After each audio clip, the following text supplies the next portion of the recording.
Right now, as some of you are headed out for the official start of the holiday travel season, we're live with how to make your trip easier. And the emotional plea from the family of a student who's been missing since Tuesday. From the Channel3000.com Alert Center, this is News 3 Now This Morning. Good morning, everyone. We've made it to Friday. It is November 22nd. I'm Josh Ryder alongside meteorologist Hattie McLean. Leland Scheid has the morning off.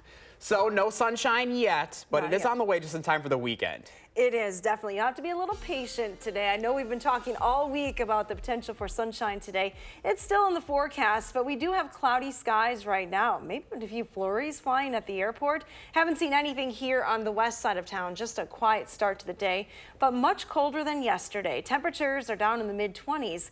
Wind chills are in the teens this morning. In fact, take a look at this map. Haven't had to show it for at least a couple of days, but this morning it feels like 14 in the Dells, 15 in Mineral Point, 19 in Janesville. Here's a look at your temperature trend through the day. We will see clearing skies, so for the afternoon, more sunshine with a high of 37. Winds are definitely going to be much lighter than they were yesterday. Let's get a look at those traffic maps this morning. The weather shouldn't give you any troubles as you make your way to work or school this morning. Travel still looking good on the Beltline at Fish Hatchery Road. You see everyone going at posted speeds there. No major delays to report just yet, and I did look around Dane County. No accidents at this time. Josh, coming up in Maine weather, we are going to talk about that Thanksgiving travel coming ahead next week, Tuesday into Wednesday. We still have some alert days in the forecast, so I'll break it all down in weather. I know a lot of people heading out of town, so keeping our eyes on it. I am doing that. All right, Hattie, thank you. You're welcome. All right, time right now is 6:01, and speaking of Thanksgiving, it is less than a week away, and although traveling for the holidays can be stressful, with a little help from AAA and Google, it doesn't have to be. Christina Laurie is live to help us plan our holiday trips. Good morning, Christina. Hi again, Josh. In the last half hour, we talked about the best time to head to your Thanksgiving dinner. So now let's talk about the best time to head home. And once again, I hope you're ready to set your alarm clock and wake up early. Friday morning at 4 a.m. It's the best time to leave wherever you're celebrating the holiday. That's according to Google Maps' Mapping Thanksgiving project. With more than 1 million Wisconsinites expected to drive this Thanksgiving holiday, this new information is extra helpful. In fact, AAA is expecting the second most Thanksgiving travelers ever, behind only the record set in 2005. Folks still have a lot of consumer confidence. Disposable income is still on the rise, as is household income. So there's still a lot of economic factors that are making people comfortable spending the money that's necessary to travel. According to AAA, you can expect the absolute worst local traffic as you're heading to your Thanksgiving destination, especially if you're traveling through Chicago. The absolute worst time is between 4:15, 6:15 Wednesday night. Normal delays are expected to be increased by almost 2.5 hours. And take it from me, a native Chicagoan, that traffic is especially bad. But Google's information is not only helpful to find out when the best time to travel is, but when the best time to shop is. So if you still have to head to the grocery store, maybe pick up some Black Friday deals. I'll tell you when the best time to do all of that ahead at 6:30, Josh. All right, Christina Laurie live along a very noisy Beltline this morning. Christina, thank you. 6:03 right now. Deer hunting season officially starts tomorrow, and the Department of Natural Resources is expecting a large turnout. The DNR expects more than 500,000 hunters to participate. With a large amount of hunters out at the same time, there is a higher potential for incidents. According to Wisconsin law, hunters are required to wear 50% blaze orange or blaze pink from the waist up. The DNR also asks that hunters follow the firearm rules. Number one, treat every firearm as if it's loaded. You don't know when you pick up a firearm if it's loaded or not. Treat it like it is. Always keep your finger off the trigger until you're actually ready to fire. Keep your muzzle pointed in a safe direction at all times, and then make sure that, when you haven't made a decision to shoot, that you know what you're shooting at, you've identified your target, and not only that, but what's beyond your target, where your bullet may travel. If hunters encounter any natural resource violations, the DNR asks that you call or text their tip line at 1-800-TIP-WDNR. Those calls and texts are monitored 24 hours a day during deer season. For those of you participating, the season starts just before dawn tomorrow and will run until just after sunset December 1st. And for the first time in 10 years, hunters will be able to take does in every county in the state. a sign that the state herd is strong. The department is also asking hunters to test for CWD. Right now, the parents of a missing student are asking for your help this morning and are asking their son if he's able to come home. We love you so much and we miss you so much. And we just want to hear from you. We want you to come home. So you just want to know you're okay. 18-year-old Jeremiah Young is cognitively delayed. He said he was going to walk to school on Tuesday, which caught his mom, Deborah, off guard since she usually drives him. She later called the school asking if he'd made it there safely, and he hadn't. Now Beloit police are asking for your help to find him. They say he was last seen wearing a zip-up hoodie, black pants, and black shoes. If you see him, you're encouraged to call the number on your screen. That's 608-757-2244. A 14-year-old boy is facing an OWI charge for driving a stolen pickup truck on the Beltline. You'll remember the crash that happened in the westbound lanes of the Beltline near Monona Drive early yesterday morning. Marshall police say they tried to stop the teen near Madison and Howard Streets, but he sped away. Officers ended the high-speed chase by throwing spikes on Highway 12 near Agriculture Drive. Shortly after, the teen lost control and crashed into the median of the Beltline. The teen wasn't injured. Police are looking for the man and woman on your screen right now. They say the pair ran over a man during a robbery. Police say the victim was driving on Manley Street just off of Sherman Avenue when he pulled over to send a text. While parked, the driver tells police a man holding a knife opened the vehicle's driver's side door and threatened him. While the two argued, a woman reportedly got into the driver's seat and hit the gas. The owner of the SUV fell to the ground and his wrist and leg were run over by the vehicle. And then the two drove off. Since sharing the photos, officers say they've identified the suspects, but no arrests have been made. Right now, police are still searching for the suspects involved in multiple shots fired incidents within an hour of each other. They were both on Madison's north side earlier this week. The first on Coolidge Street near Washington Manor Park.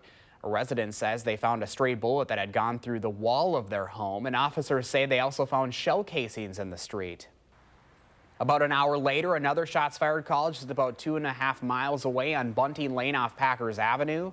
Police say in this case, a mother is recovering after being hit by a stray bullet. She was in her bedroom with her 2 young children at the time. A neighbor who's lived there for 25 years heard the gunshots and says she doesn't like feeling afraid in her own home. It's getting less and less safe to be here. And after as many years as I've been here, I really don't want to be forced out because I don't want to live afraid. But at my age, I'm vulnerable because I'm handicapped. Anything could happen. Officers can't confirm if the 2 shots fired incidents are related. They're asking anyone with information to call Crime Stoppers. We're learning more about an investigation into possible missing donations meant for the Henry Vilas Zoo. Up until April of this year, the Zoological Society was in charge of counting all of the donated money. Since the county took over in the spring, they noticed a more than $150,000 difference when comparing 2018 and 2019's donations. The zoo's executive director tells News 3 Now that they trusted the Zoological Society had been reporting all the donated money. Did you trust that they were just counting the money and that it was going towards benefiting the zoo? With a long-term partner, you would hope you could trust them. I think when you go from 41,000 in one year to almost 200,000 in the following year, I think we're at 192,000 as of today, you have to look at that. Something is going on. The Zoological Society is responding to the accusation, saying the Dane County Executive Office has made this suggestion as part of a campaign to tarnish the reputation of the society. The combined revenues of the donor tubes of $41,000 and greeter boxes of $144,000 totaled $185,000. The Sheriff's Office says they're not commenting on this since it is an ongoing investigation. Do you want to watch a sequel? There you go, Jake. That was for my producer who wanted me to sing the song. Our film critic Will Loper is taking us into the unknown with a first look at Frozen 2. That's coming up next. And don't worry, you won't be frozen this weekend, but Hattie's tracking some alert days as we get closer to Thanksgiving. Her latest details are coming up on News 3 Now this morning. Stick around.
Good morning from the patio. Much quieter outside this morning. Definitely don't need the umbrella. And we have a pretty quiet forecast heading into this weekend. But no one really thinking about the weekend forecast. Everyone is focused on next week. I know I'm traveling, as a lot of other people are, so keeping a close eye on this forecast. We still have 2 alert days in the forecast for Tuesday and Wednesday for the potential for rain and snow, and definitely some impacts to that pre-Thanksgiving travel. Here are the things that we know and things that we're still watching with this particular storm. We do know that there will be a storm in the area on Tuesday, but it looks like it's going to be a pretty fast-moving storm, still impacting travel, though, most likely on Tuesday. The big question mark is the exact path of this storm, and that has huge implications on the impacts here in southern Wisconsin. It changes the type of precipitation that we will receive and maybe how much, if any, snow accumulation we are expecting. So we'll keep our eyes closely on this storm. Still a lot of variability on the models with this particular system. Here's one forecast model that is showing some precipitation in southern Wisconsin starting Tuesday morning. Then we'll stop it at Tuesday 5:30. Maybe some people hitting the road then. There could be a mix of precipitation here for southern Wisconsin. More snow as you get into central and northern Wisconsin. But again, it looks like it is going to pull out of the area pretty quickly. So it'll be a fast-moving system. Things should clear out on Wednesday, making for better travel conditions then. But again, if you are traveling next week, stay up to date with the forecast because there may be some changes as we get closer to that date.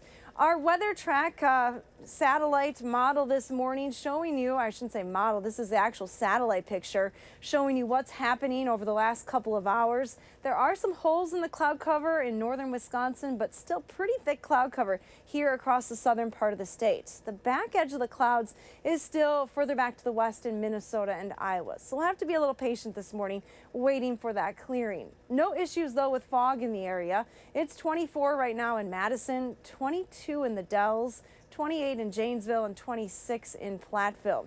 A bit of a wind chill factor though this morning. Those northwesterly winds are around 10 miles an hour, so wind chills are in the teens. Your wind chill forecast today does improve some this afternoon, but still keeps those wind chills below the freezing point during the afternoon hours. Your future track forecast model shows you by lunchtime today, temperatures will be in the low 30s. We'll climb to the mid to upper 30s, but mid 30s as you head home from work at 5. Temperatures are expected to drop pretty quickly, though, during the overnight hours with clear skies. For the weekend, sunshine on Saturday and Sunday with highs back in the 40s. There's that unsettled weather next week. It'll be a little cooler on Tuesday and Wednesday. Again, keep up to date with the forecast as you head towards Thanksgiving.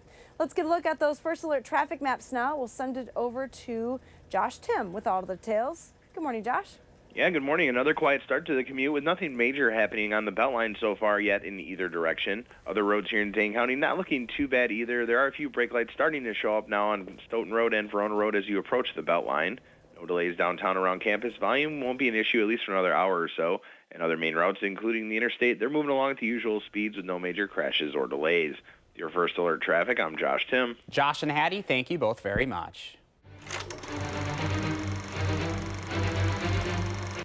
This weekend in theaters, see a highly anticipated sequel guaranteed to get at least one song stuck in your head afterwards. The movie is Frozen 2, and our film critic Will Loper is here with the preview. Good morning. Good morning, Josh. Yeah, so far it doesn't seem like we have anything quite on the same level as Let It Go, which I'm fairly certain were my 8-year-old niece's first words. But in any case, reviews are strong, and families everywhere should enjoy this follow-up to Frozen. Take a look.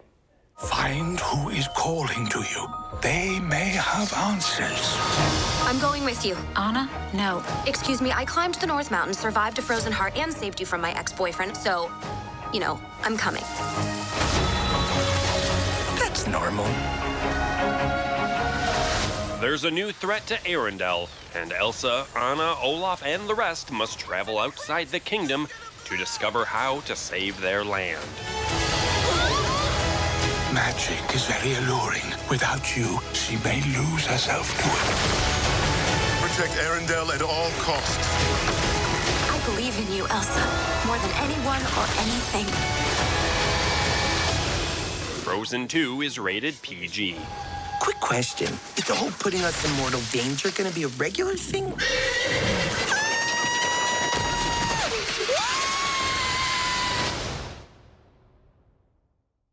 Olaf is my favorite. Olaf's the best, yeah. That screaming gets me every time. Things are looking good for it right now. Yeah, they say it's not, quite as good as the first one. Doesn't quite recapture the magic, but, that always happens with sequels. It's hard to match the original. But still, reviews are very strong, and they're saying, kids are going to be wanting to see this over and over and over again. So parents, prepare yourselves. It's happening again. Just like the first time. Yeah, it's been a few years, though. So. Yeah. All right, Will. You'll have a review on Monday? I sure will, yes. All right, thank you very much. Thank you. Have a good one. You too.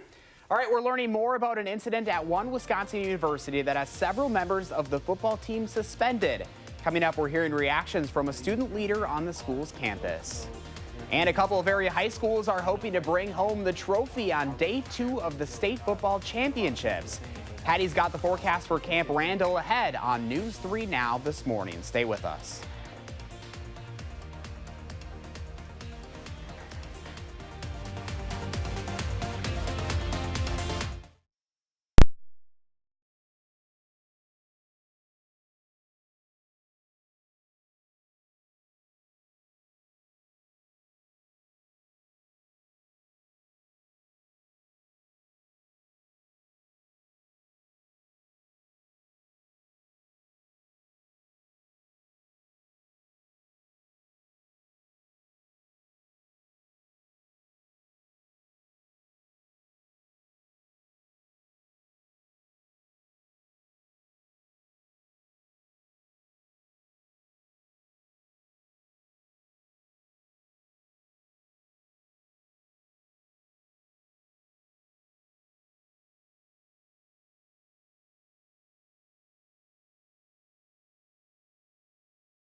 Just about 6:22 on a Friday morning, and we can see it's like the clouds are trying to break up. That's so stubborn, yeah. This is Platteville, our Queen Bee Radio Sky Cam. You can see those clouds getting a little thinner there. So Come on. That's good news. We're grasping at straws at this point, aren't we, Josh? We really because are. We have been stuck under cloudy skies all week. It is cloudy at the airport. A few flurries flying here in Madison.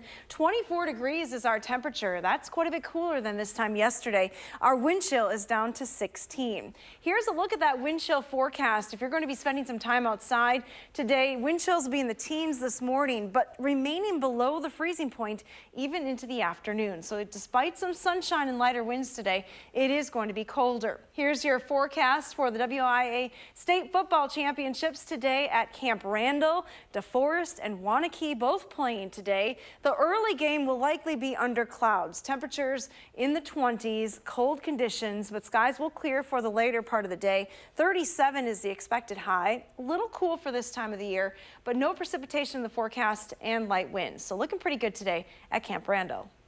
All right, Patty, thank you very much. A local village is getting ready for today's state football championship matchups and is apologizing for the noise in advance. DeForest Fire and EMS posted on Facebook saying the department will escort the football team out of town around 6:40 this morning, so just about 15 minutes away. They'll leave DeForest High School and head west toward Main Street, and their route takes them to Highway 19, where they'll send the team on their way before their game against Menasha at 10 a.m. at Camp Randall. The department invites you to wish the team good luck. DeForest isn't the only local team playing for a state championship today. Wanakee will face off against Brookfield East at 1 this afternoon in the Division II title game. You can catch the highlights later today on News 3 Now. Around the state, 5 football players at UW-Eau Claire are suspended from the team and are under investigation by the school because of racist messages sent on Snapchat. They included a photo showing a KKK cross burning and comments about a campus group called Black Male Empowerment. Jalen Thomas is vice president of that organization, and he says he finds the incident hurtful.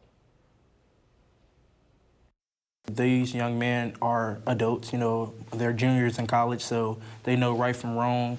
I really don't care if it was a joke or not. There's a lot of sensitive things that happen in our country's history that you just don't touch on.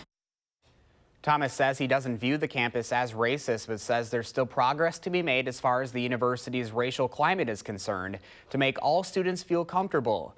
The incident was one of at least 4 racist incidents at college campuses across the country in the past week. 6:24 right now, and still ahead for us, we've got the top 3 things you need to know this morning before you head out the door. And our Christina Laurie is live with how you can have some smooth travels this holiday season. You're watching News 3 Now this morning.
From the Channel3000.com Alert Center, this is News 3 Now this morning. Good morning, everyone, and thanks for staying with us on this Friday, November 22nd. I'm Josh Spreiter alongside meteorologist Hattie McLean. Lee Lynchide has the morning off. We'll get to Hattie's sunny forecast here in just a little bit, but first, the top 3 things you need to know this morning. The parents of a missing student are asking for your help. 18-year-old Jeremiah Young is cognitively delayed. He told his mom he was going to walk to school but never made it. Now Beloit police are asking for your help to find him this morning. They say he was last seen wearing a zip-up hoodie, black pants, and black shoes. If you see him, call Beloit police. With no more witnesses scheduled to testify, the impeachment inquiry could be moving on to its next phase. If the committee doesn't schedule more witnesses, they'll write a report and send it to the Judiciary Committee. That's where articles of impeachment will be written for the full House to eventually vote on. And finally, deer hunting season starts tomorrow, and the DNR is expecting a large turnout. The season starts just before dawn and will run until just after sunset on December 1st. For the first time in 10 years, hunters will be able to take does in every county in the state, a sign that the state herd is strong. The department is also asking hunters to test for CWD. Those are your top 3 things you need to know today, and Hattie's here with your out-the-door weather and traffic. Good morning, Hads. Good morning, Josh. Well, if the rain didn't clean your car enough, good news. The car washing forecast is all green for the next couple of days. Good time to wash the car with quiet weather in the area. No precipitation expected through this weekend. So that means if you wash your car today, it's actually going to stay clean for a couple of days. It is significantly colder outside, though, this morning. We are running about 20 to 25 degrees colder than we were this time yesterday. Wind chills are in the teens, so this is what it actually feels like outside. 16 here in Madison, 12 in the Dells, 14 in Platteville. Want to bundle up as you head out the door today? Clouds in place as you head out the door. Your bus stop weather forecast, though, has some sunshine later on today with high temperatures in the upper 30s. Now let's take a look at that traffic forecast this morning, or traffic current conditions, I should say. We aren't seeing any major issues here around the Madison area. Just some brake lights showing up on the Beltline at Stoughton Road. I did look around southern Wisconsin, though. There are no accidents to report, and it looks like you're going at posted speeds heading into the capital city. That's your first alert traffic. Hattie, thank you. More than 1 million Wisconsinites plan to travel for the Thanksgiving holiday, up 3% from last year. Google is out with a new way to determine the best time to travel and best time to shop as well. Christina Laurie is live this morning with this story. Hi, Christina. Hi, Josh. Traveling or not, we all have some kind of shopping to do over the next week or so. And according to Google's mapping Thanksgiving data, the best time to head to the store all depends on what type of shopping you're doing. So if you're going to a bakery, they say the best time to visit is next Tuesday at 7 o'clock at night. Grocery and liquor stores will also be the least crowded Tuesday night. And then after Thanksgiving, if you're looking for the best Black Friday deals, the best time to hit the mall is at 7 o'clock in the morning, 1 week from today. But before all that, you'll celebrate Thanksgiving. For more than 55 million Americans, the holiday includes travel of some kind. So I reached out to Nick from our local AAA branch for his #1 piece of travel advice. Leave early and pack a lot of patience with you. Whether you're heading to the airport or heading out onto the roads, there's going to be a lot of people traveling with you. And just make sure that you're giving yourself plenty of time and you're being extra patient as you head out. Overall, the best time to travel to your Thanksgiving destination is Wednesday morning as early as possible. The worst time to travel is Wednesday afternoon, specifically between 4:15 and 6:15. If you're headed south from here into Chicago, no, that's where I'm headed. So I just preemptively took off the entire week to avoid any sort of travel headaches. But if you can't do that and you will be traveling more closely around Thanksgiving, be sure to head to our website, channel3000.com, because I have a link there where you can type in the exact zip code of the town you're leaving from, the town you're headed to find the best and worst travel times geared exactly towards you. I know, Josh, you're headed up north. Yeah, I'll be heading up to Minneapolis on Wednesday, probably during that busy time. So I'm a little nervous about that, Christina. Good luck. Yeah, I'm going to need it. Christina Laurie live along the Beltline this morning. Christina, thank you. More news now at 6:32. Slime and secondhand toys are among the most dangerous products in this year's Trouble in Toyland report. The organization Wisconsin Public Interest Research Group released its findings, saying every slime sample tested high for boron, which can cause vomiting and stomach issues for kids. Toys bought off eBay or from garage sales could be recalled without parents knowing it. And then there's a warning about small magnets, which could cause serious injuries or even death if they're ingested. The Toy Association responded to the annual Trouble in Toyland report, saying it needlessly frightens parents with baseless claims. It goes on to say toy safety requirements include more than 100 standards and tests to ensure toys are safe. These standards go above and beyond those for other consumer products. We have new information related to a 25-year-old cold case in Madison. An Indiana man is in custody facing a first-degree reckless homicide charge for a West Side murder on November 4th of 1994. Court documents indicate 40-year-old Lulu Coonigan was strangled and hit by a car. Police say a DNA match helped build a case against 52-year-old Willie Coleman. He was arrested in Marion, Indiana in an unrelated case. Uber confirms that a user accused of attacking his driver near Camp Randall after a Badger game is banned from the app for life. A spokesperson for the company says they were able to figure out who requested the ride on November 9th. Police say the man sat behind the 22-year-old driver and then assaulted him, causing the driver to black out. The victim couldn't trace the user because they canceled the ride, which got rid of the request. Uber isn't releasing any information about the suspect because they say it would compromise the police investigation. We're learning more than 700 people in Dane County died by suicide or drug overdoses since 2016. To confront the trend, the 2020 county budget includes more than $2 million in additional mental health and addiction resources. One of the biggest challenges that folks find and that the Tubbs family has shared with us is figuring out which door to open. Where do you go? Who do you call when you need help? And if you're suffering from mental illness or addiction, that can be an even bigger challenge. Dane County Executive Joe Parisi mentions the Tubbs family. Dane County Emergency Management Director Charles Tubbs and his wife Cindy lost their son CJ to an overdose earlier this year. One of the first initiatives coming from a recovery fund in his name will be a universal access call center, giving people who are struggling a place to turn. They hope to open that center by June or July. The Wisconsin Department of Justice is investigating a city hall in the northern part of the state as part of a felony investigation. The Rhinelander City Hall is back open this morning, but employees were ordered to leave yesterday as the Vilas County and Marathon County Sheriff's Offices worked with the DOJ to execute 2 search warrants. The investigation is looking into possible misconduct of office and tampering with public records. The department won't say who they are investigating, but say more information will be coming soon.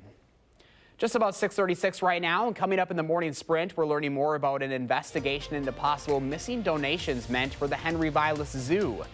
And the weekend is almost here, and we've got a few events that we think are perfect for your family. In the Weekend 608, it's coming up on News 3 Now this morning.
6:39 on a Friday morning, and we've been asking you to share your morning with us, and we've got a very fall-like photo to share. Carmen sent this in of some very colorful trees in her backyard, and we've got more of a fall-like forecast on the way for the weekend, so I thought this was the perfect photo to share. Thank you so much for sharing, Carmen. If you want to share your morning with us, please do so by sending it to us over on our social media page. Just use the hashtag MyNews3Morning. Well, it is just about the weekend here in the 608, and here are a few events that we think are perfect for your family. The Saturday Farmers Market is moving indoors for the season starting tomorrow. This is the first day of the special holiday market season inside Monona Terrace. More than 60 vendors will pack in to offer anything you might need to pick up ahead of your big Thanksgiving meal. We'll also take a week off for Thanksgiving next weekend, but we'll be back for the 3 Saturdays in December ahead of Christmas before wrapping up for the year. Frozen 2, the much-anticipated sequel to the 2013 animated Disney movie Frozen, opens in theaters today. And to celebrate and get families to come out for screenings, Marcus Theaters in Madison and Sun Prairie is throwing free Frozen 2 parties from noon to 2 p.m. both tomorrow and Sunday. Snacks and activities will be offered, and tickets to the movies are not included, but parents, of course, are encouraged to take their kids to the film as well. Right now, seniors on the Badgers football team are gearing up for their last game at Camp Randall. Tomorrow is senior day as the Badgers host Purdue in their last home football game of the year. A total number of 13 Badgers seniors will be on the sidelines one last time, and it could also be the last time Badgers fans see Jonathan Taylor at Camp Randall. The Badgers' leading rusher isn't a senior, but could declare for the NFL draft at the end of the season. Some draft projections have Taylor possibly being picked in the first round. Kickoff is set for 3 tomorrow afternoon. Remember, you can find more activities that are perfect for your family in the best of the Madison area right now in Madison Magazine. 6:41 is your time right now, and things are looking fairly pleasant but cool for the weekend ahead. But Hattie's giving us the first alert into your holiday travel forecast that includes another storm system headed this way. You're not going to want to miss that coming up.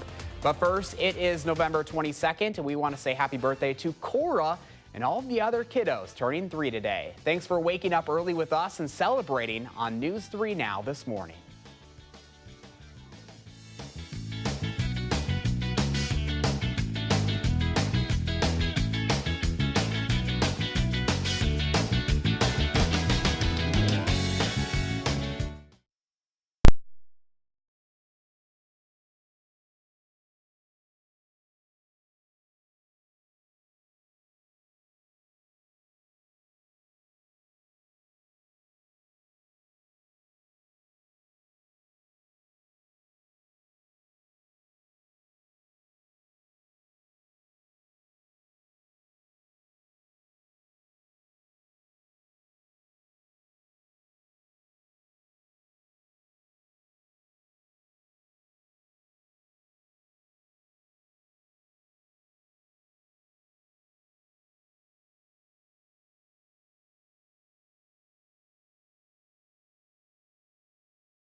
6:45 on a Friday morning and a pretty cloudy start out there, but we've got some sunshine on the way just in time for the weekend. I think some much needed news after a pretty long, gloomy week, Hads. Yeah, we haven't seen the sun at all this week, so it'll be nice to have that sun appear later on today. But again, cloudy here as you look from the Edgewater sky cam this morning. Still plenty of clouds in the area. Sun is going to return later today. Just be patient for the afternoon. I do expect clearing skies and a mild weekend ahead. Actually, a beautiful forecast coming up for the upcoming weekend. A lot of people focused on next week, though. It's a big travel week. There will be some travel impacts, especially on Tuesday with a potential storm moving through the area. But if you're headed to Camp Randall tomorrow, the last home game of the season, here's what it looks like. It's a 3 o'clock start time. Temperatures will be at their high for the day, right around 42 degrees, dropping through the 30s, though, through the afternoon into the upcoming evening.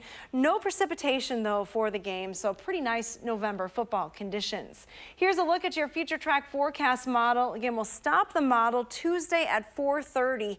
You can see some widespread precipitation across the area. This is one particular model, and there still are some question marks, but there could be some mixed precipitation, especially here across southern Wisconsin on Tuesday. One thing that's becoming a little more clear, though, is the speed of this storm system. Looks like it is going to move out pretty quickly. So Wednesday morning, we're already talking improving weather conditions. That would be good news for travel on Wednesday. Looks like the road conditions should improve. Well, now, if you're looking for today and thinking about that sunshine, there are some pretty big holes in the cloud cover across northeastern Wisconsin. Still socked in with clouds here across the southern part of the state, but those clouds are starting to break up as well to the north and west. So eventually we are going to see some sunshine here across southern Wisconsin. Our current conditions with a few flurries at the airport. Haven't seen any of those here on the west side. 24 degrees, though. We have wind chill as a factor. Northwesterly winds making it feel a little colder.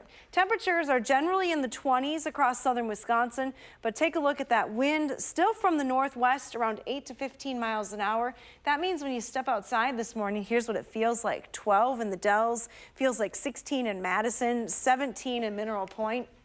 Wind chills are going to improve a little bit today, but they're still going to stay below the freezing point this afternoon, so significantly colder than it was yesterday. At least we'll have sunshine later on. Here's a look at your extended forecast. We do have alert days in the forecast still for Tuesday and Wednesday. If you're traveling at all next week, keep up to date with the forecast because, again, things may change as we get a little closer and fine-tune this forecast, but it looks like Tuesday into early Wednesday could be the main time frame for that storm system. Another potential storm, though, late Thursday into Friday, so staying unsettled for most of next week. Let's take a look at our pet walk forecast. Well, this is Bodie in Middleton. What a cute picture. No Bodie is a snow cutie. walking. Yeah, no snow left on the ground right now, but not a bad day with that sunshine later on. 37. All right, nice day to get outside. I think so. Thanks, Hattie. Stay with us for the morning sprint up next.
6:51, time for the morning sprint as we get you out the door with everything you need to know. And we're going to start with Christina Laurie reporting on the official start of the holiday travel season. Hi, Christina.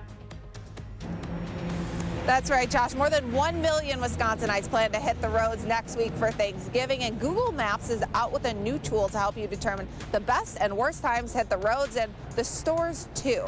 Now, let's get to the results of that. Google says the best time to head to your Thanksgiving destination is next Wednesday at 3 a.m. The busiest time is also next Wednesday, but between 3 and 4 in the afternoon. Friday morning at 4 a.m. is the best time to leave wherever you celebrated the holiday. And if you have some shopping to do, next Tuesday is the best day for that. Bakeries will be the least crowded at 7 o'clock at night. Grocery stores are less busy around 9. Head to our website, channel3000.com, to search travel times for wherever you're headed. And if you're traveling today, the weather shouldn't pose any problems. We have clouds across southern Wisconsin. No real precipitation falling from those clouds this morning. Clouds are expected to break up, though, as we head towards the afternoon. Look for partly sunny skies later today with a high of 37 degrees. Winds are going to be much lighter than they were yesterday. We love you so much, and we miss you so much. And we just want to hear from you. We want you to come home. Just want to know you're okay. The parents of a missing student are asking for your help this morning. 18-year-old Jeremiah Young is cognitively delayed. He told his mom he was going to walk to school but never made it. Now, Beloit police are asking for your help to find him. They say he was last seen wearing a zip-up hoodie, black pants, and black shoes. If you see him, call Beloit police. A 14-year-old boy is facing an OWI charge for driving a stolen pickup truck. The crash happened in the westbound lanes of the Beltline near Monona Drive early yesterday. Marshall police say they tried to stop the teen near Madison and Howard Streets, but he sped away. Officers ended the high-speed chase by throwing spikes, after which the teen lost control and crashed into the median on the Beltline. Police are looking for the man and woman on your screen right now. Police say that they held a man at knife point and stole his SUV while he was parked on Manley Street and then ran over the victim's wrist and leg as they drove off. Officers say they've identified the suspects, but no arrests have been made. Police are still searching for suspects involved in multiple shots fired incidents on Madison's north side. The first on Coolidge Street near Washington Manor Park. The other about an hour later and 2.5 miles away on Bunting Lane off Packers Avenue. Police say in this case a mother is recovering after being hit by a stray bullet. Officers can't confirm if the two incidents are related. An Indiana man is in custody facing a first-degree reckless homicide charge for a West Side murder on November 4th of 1994. Court documents indicate 40-year-old Lulu Coonigan was strangled and hit by a car. Police say a DNA match helped build a case against 52-year-old Willie Coleman, who was arrested in Indiana in an unrelated case. Uber confirms that a user who is accused of attacking his driver near Camp Randall after a Badger game is banned from the app for life. A spokesperson for the company says they were able to figure out who requested the ride on November 9th and is helping law enforcement with the investigation. Uber isn't releasing any information about the suspect because they say it would compromise the police investigation. The Wisconsin Department of Justice is looking into a city hall as part of a felony investigation. Employees were ordered to leave the Rhinelander City Hall yesterday as local authorities worked with the DOJ to execute 2 search warrants. The investigation is looking into possible misconduct of office and tampering with public records. The department won't say who they are investigating. We're learning more about an investigation into possible missing donations meant for the Henry Vilas Zoo. Dane County officials say they've noticed a more than $150,000 difference comparing this year's donations to last year's. The Zoological Society, which collected the donations until earlier this year, says county officials are trying to tarnish the reputation of that organization. The zoo's executive director tells us they trust all donations were being reported. The county sheriff's office is investigating the discrepancy. With no more witnesses scheduled to testify, the impeachment inquiry could be moving on to its next phase. If the committee doesn't schedule more witnesses, they'll write a report and send it to the Judiciary Committee. That's where the articles of impeachment will be written for the full House to eventually vote on. One of President Trump's allies, Israeli Prime Minister Benjamin Netanyahu, is facing a similar situation. Netanyahu is being accused of corruption, a first in that nation's history. The country's attorney general indicted him for bribery, fraud, and breach of trust. The Prime Minister vows to stay in power, calling the criminal charges against him an attempted coup. Deer hunting season officially starts tomorrow, and the DNR is expecting a large turnout. The season starts just before dawn tomorrow and will run until just after sunset on December 1st. And for the first time in 10 years, hunters will be able to take does in every county in the state, a sign that the state herd is strong. The department is also asking hunters to test for CWD. It is 6:56, and Josh Tim has a final look at your First Alert traffic. Good morning, Josh. Good morning. Picking up now on the westbound Beltline between Stoughton Road and West Broadway. It's going to add a couple minutes to your drive time. Inbound side of John Nolan, you're starting to tap the brakes at Rimrock and Olin Avenue, moving your way into the downtown Madison area. East Washington getting busier near the First Street intersection heading inbound, and other main routes, including the interstate, they're moving along at the usual speeds with no major crashes or delays. Your First Alert traffic, I'm Josh Tim. Josh, thank you. And here's a live look this morning from our Edgewater Sky Cam. Cloudy skies, but no fog this morning. We'll watch for those clouds to clear as we go through the day, especially into the afternoon. Temperatures will be a little on the cool side today with a high of 37, but winds will be lighter than they were yesterday. We're keeping our eye on a potential storm for next week, Tuesday into Wednesday. There are some alert days in the forecast. Busy travel time around the area, and there could be a storm impacting that pre-Thanksgiving travel. All right, Hattie, thank you. And thank you all so much for joining us. Go make it a great day and have a wonderful weekend. We'll see you back here on Monday.